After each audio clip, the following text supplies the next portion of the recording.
Hello, you're welcome. All right, so we'll continue from where we stop. Okay, we've already looked at the first principle. Okay, the first principle of computing derivative of a function. So now we're going to be looking at the standard derivative. Now, what is the standard derivative? Now, this is basically the formula. Okay, and all this formula from the standard derivative is they are being derived from the first principle, just like having a mathematical formula, okay, that you can use directly to solve mathematical question, which that in which that formula is being derived. Okay, have a mathematical process to which that formula is being derived. So standard derivative is just basically some formula that we can use to solve some derivative directly without going through the first principle. Okay, for example, if I have y equal to s squared, okay, if I go through the first principle, I will have to probably introduce change to both sides of the equation. Okay, then of course before I now introduce the gradient, but can do this without going through all those process by just applying the standard derivative of computing y equal to s squared. Okay, and that is the power of x. So that means any power of x, there's a formula that is used to compute its derivative, and that's what we're going to be looking at in this tutorial. So let's start. Okay, there's a lot of standard derivative, okay, for different function, but I'm going to list out some few, then subsequently I'm going to list the others. So let's start with the power of y being equal to s raised power n. That's any power of x. Okay, now if you have such derivative, if you are being asked to compute such derivative, that's dy dx. Okay, simply all you just need to do is take the power to the back of take the power to be the coefficient of x, right? And of course subtract 1 from the power. So if y is equal to s raised power n, then dy dx is going to be ns raised power n minus 1.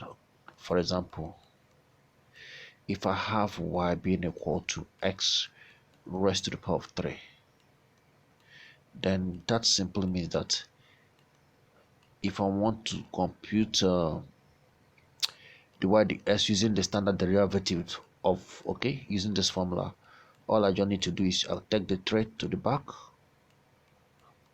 then now subtract 1 from the power. So that gives me 3x raised to the power 2. Okay, all right, that's one. Number 2, now let's look at a situation where the power of x has a coefficient. Okay, so it's still going to be the same procedure.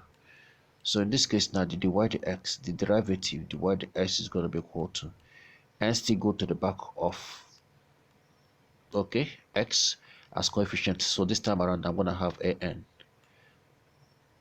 then x raised to the power n minus 1. So invariably now, if I have y equal to 2x squared, okay, then dy dx is going to be equal to 2, then times 2 x raised to the power of 2 minus 1. 2 times 2 is 4. Okay, 2 minus 1 is 1, so that's going to be s raised to the power 1, and s raised to the power 1 is something is still x. Okay, x is still s raised to the power 1. Okay, so now let's look at some other function. Let's look at the exponent of x. If y is the exponent of x, okay, then for me to compute the derivative dy with respect to the x, okay, I still have the exponent of x. So please take note of that. Exponent of x. So the derivative of exponent of x is still equal to the exponent of x. Okay, now the derivative of ln x, okay? When I find the derivative of ln x, what I'm gonna have is 1 all over x. Okay, we can now go to some trigonometrical function. If y is equal to sine x,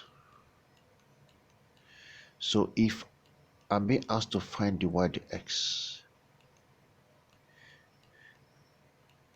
okay, I will have, it will be cos x. So the derivative of sine x is cos x. If y is equal to cos x, then the derivative divided x of cos x, this time around to be minus sine x. Okay, let me clean up. If y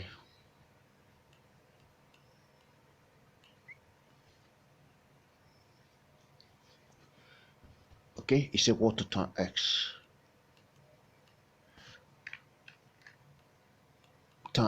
okay, if I find the derivative divide the x of tan x, that gives me sec square x. Now I'm going to pause here, okay? Then I will have to prove this. So I want to prove that dy dx, the derivative of tan x is sec square x using the first principle. Remember, I told you that all these standard derivative, they are all being derived from the first principle. Okay, let's use the first principle to prove that tan x, the derivative of tan x is equal to sec square x before we continue. Now, we know already that if y is tan x, right, in trigonometry, tan x is something as sine x all over cos x.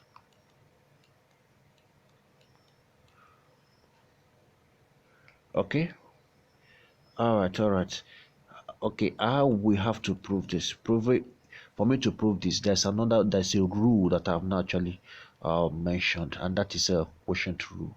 So perhaps I will actually suspend the proving after I must have actually after introducing the quotient rule, then I can prove this. Okay, because this is quotient and in this quotient rule, and I can't introduce the quotient rule now in proving of this because we've not treated quotient rule. Okay, so now basically what are we going to do now with all this standard derivative? Okay, so we have to start differentiating function. Okay, so now for us to differentiate functions, any type of function, there's some technique. Okay, so now let's look at some of techniques of computing derivative. Now depending on the function, okay, we are going to employ different technique. Okay, let's look at the technique of polynomial or sum of function. Sum of functions.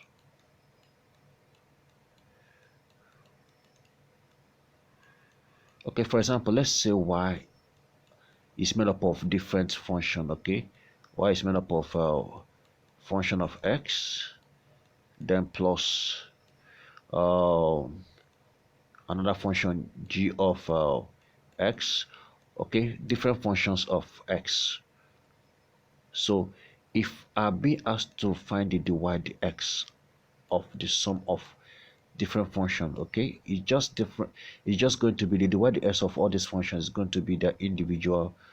Okay, that's going to be the f with respect to the x, then plus the g with respect to the x.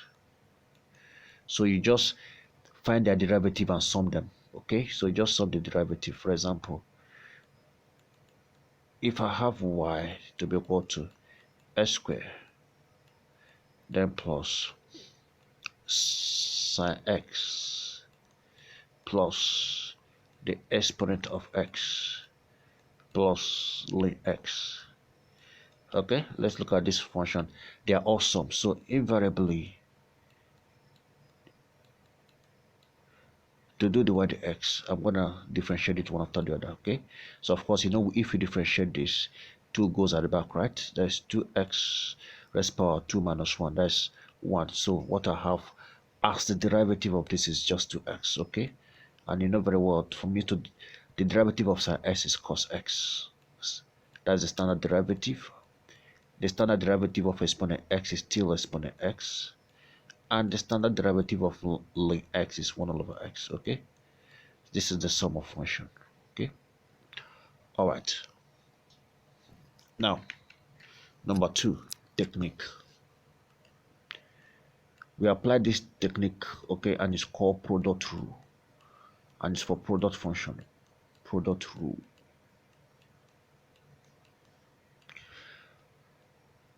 Now, this is for product function. Let's say y is the product of two functions, both u and v. Okay, u is a function of x, and of course times v.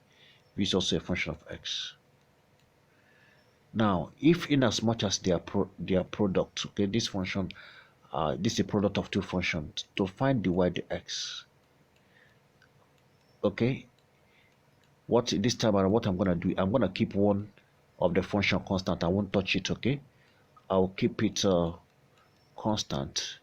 Then I'll differentiate the other function. So I'll keep u, then I differentiate v with respect to x. Okay, then plus, okay, the other way around. This time around, I'm gonna I'll keep v constant, and of course I will differentiate u respect to x. Example, let's look at y being equal to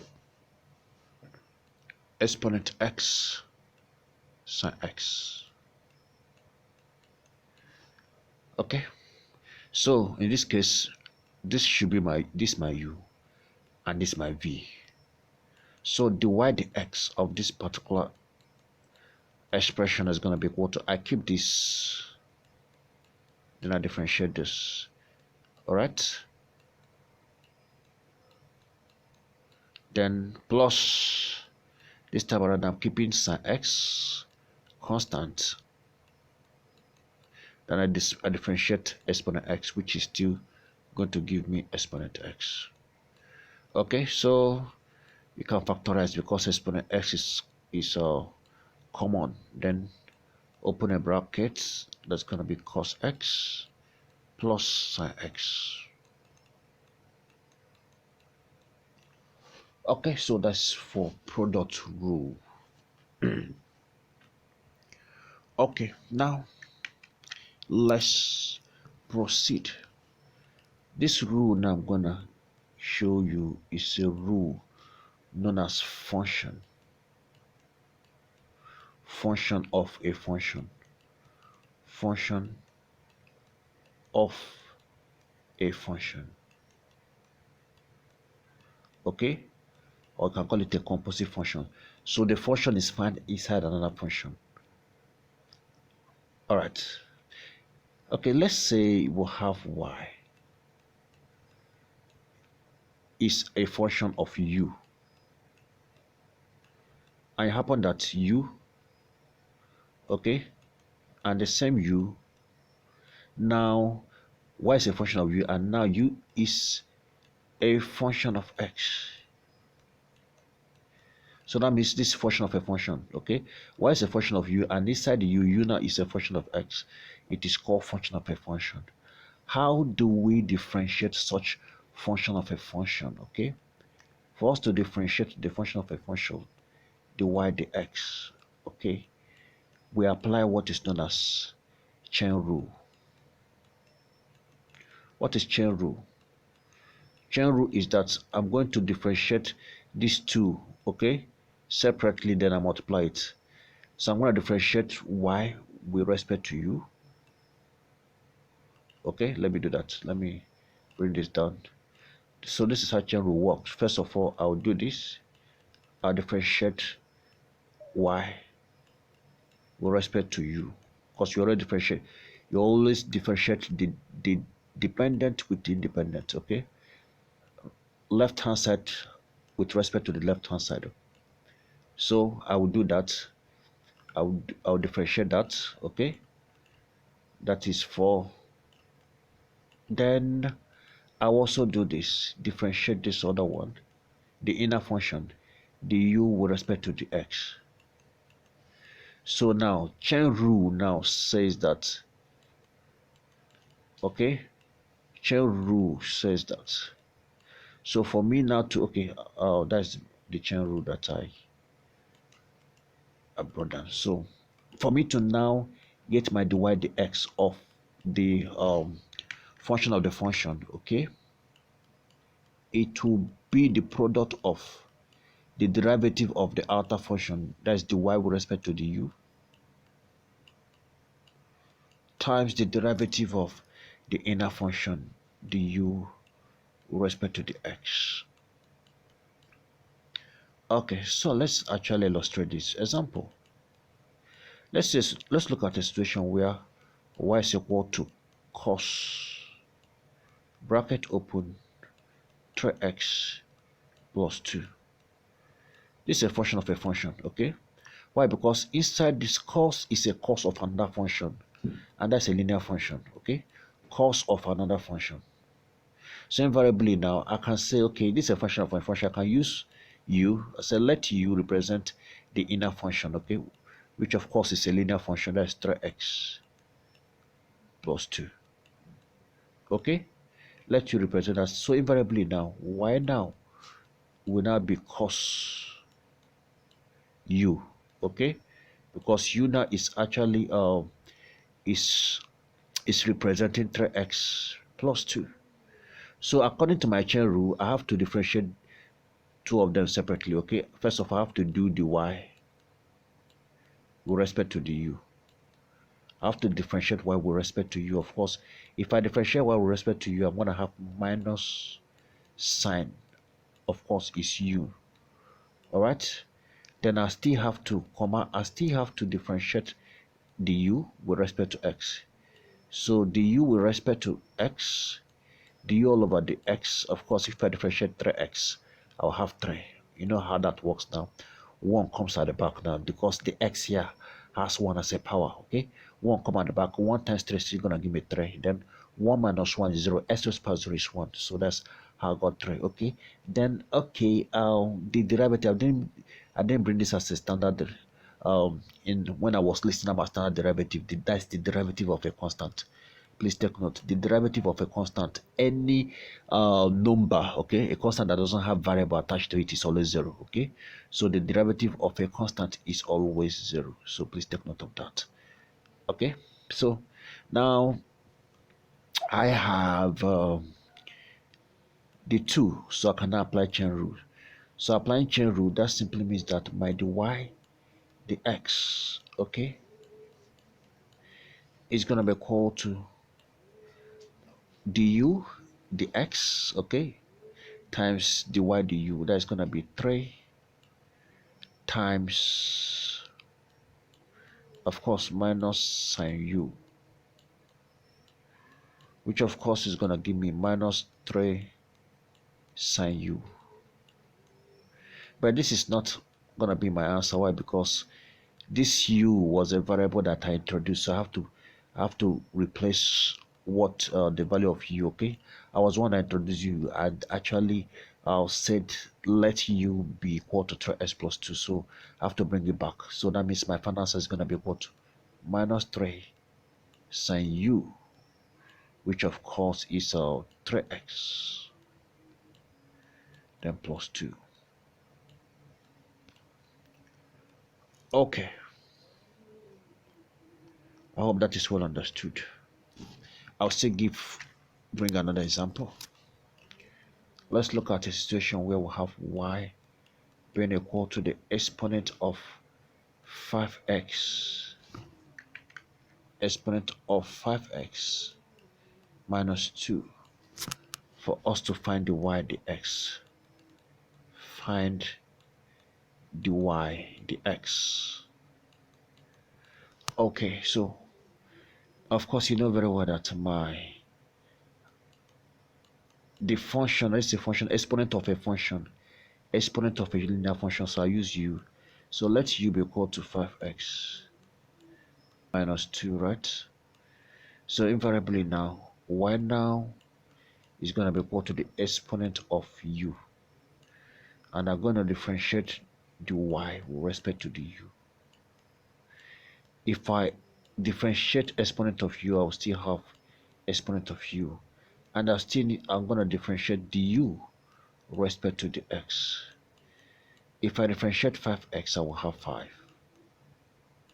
And of course, if I differentiate to a constant, I'll have 0. So the u with respect to the s is equal to 5. So my final answer is going to be equal to my final answer, which of course is dy dx, okay, is going to be the product of the u dx times, that's chain rule, okay, times dy du. Okay, so let's do this. So this is going to be du dx, of course, is 5. Then times dy du, which is exponent u. So that's going to give me 5 exponent u. And what was my u? That's going to be 5x minus 2. Okay, so I'm going to stop here for now. We still continue on chain rules. And of course, in the next video, I'm going to show you a shortcut. Okay, shortcut to chain rule. So see you in the next video. Thank you very much.